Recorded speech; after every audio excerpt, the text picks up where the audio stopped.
रात के 12 बज चुके थे।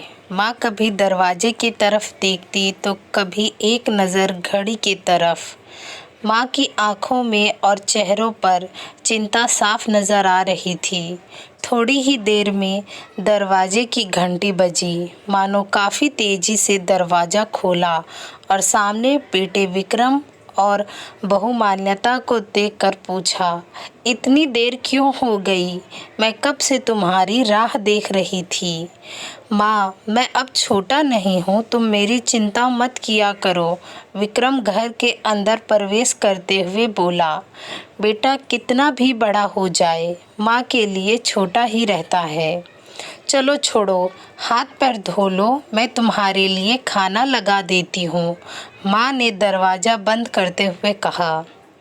माँ जी, हम बाहर से खाना खाकर आए हैं, आप खा लीजिए, हम सोने जा रहे हैं। बहू मान्यता ने कहा, लेकिन मैंने तो तुम लोगों की पसंद की खीर बनाई है, आओ थोड़ी थोड़ी खा लो। माँ, तुम्हें एक बार में समझ में नहीं आता क्या? तेरी बहू ने कहा ना, हम बाहर से खाना खाकर आए हैं, क्यों परेशान करती है? जा तू खीर खा ले और सो जा, और हमें भी शांति से सोने दे। माँ अकेले कैसे खीर खा सकती थी और उसे बिना खाए नींद कैसे आ सकती थी, क्योंकि बेटे के इंतज़ार में उसने कुछ भी नहीं खाया था। वह किचन में गई, एक गिलास पानी पिया और अपने रूम में चली गई। सुबह 10 बजे विक्रम की आंखें खुली।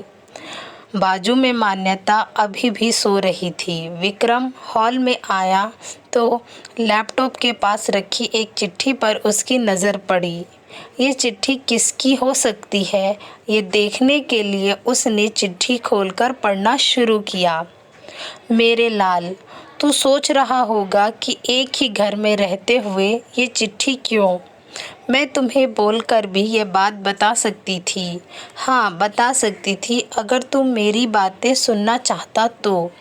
किसी एक्सप्रेस गाड़ी की तरह तू आता है और कुछ ही पलों में निकल जाता है। खैर, वो सब जाने दो। कल तुम्हारा जन्मदिन था, इसीलिए मैंने खीर बनाई थी। सोचा कम से कम आज के दिन साथ में बैठकर खाना खाएंगे। मगर मैं ये बात भूल गई थी कि मेरा बेटा बड़ा हो चुका है, तो अपने दोस्तों के साथ पार्टी करके खाना खाकर आया। चलो, मुझे इस बात की खुशी ही हुई।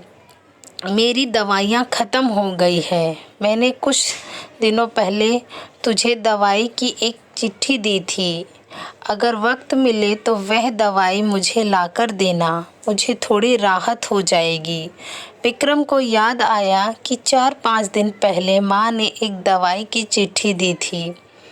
उसने अपने ऑफिस के बैग में जाकर उस चिट्ठी को तलाशा और उसे खोलकर देखा। उसमें लिखा था, मुझे ऐसी दवाई लाकर दो जिससे मैं अपने बेटे को भुला सकूं। विक्रम को रियलाइज़ हुआ कि मुझसे बहुत बड़ी गलती हो गई है। उसकी आंखें नम हो गई। वह तुरंत अपने माँ के कमरे की तरफ दौड़ा। सबसे पहले उठ जाने वाली माँ आज क्यों नहीं उठी थी, देखकर उसे आश्चर्य हुआ।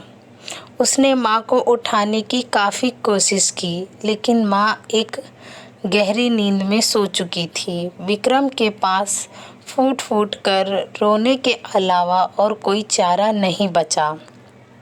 दोस्तों, यह कहने की ज़रूरत नहीं है कि माँ बाप जीवन में कितने मूल्यवान हैं। उनके रहते हुए ही उनकी सेवा करो, उनसे प्यार करो। वह चले जाएंगे तो कुछ नहीं कर पाओगे।